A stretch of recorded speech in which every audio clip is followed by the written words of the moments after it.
Shutdown pemerintah melalui Badan Pengatur Hilir Minyak dan Gas Bumi atau BPH Migas akan mengatur masyarakat yang dapat membeli bahan bakar jenis RON 90 atau Pertalite di SPBU milik Pertamina.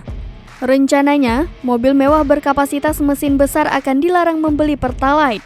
Erika menjelaskan pihaknya tengah menyusun petunjuk teknis kriteria pembeli Pertalite, termasuk definisi kendaraan mewah yang dimaksud.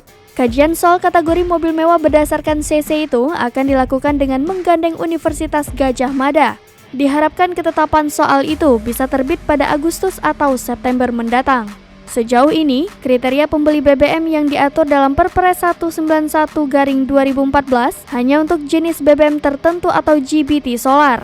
Selain mobil mewah berdasarkan CC, Erika menyebut kendaraan dinas TNI, Polri, dan BUMN juga akan dilarang membeli Pertalite. BPH Migas mengatakan akan bekerja dengan kepolisian untuk pengawasan. Erika juga mengungkap data kriteria masyarakat yang berhak membeli Pertalite sudah ada.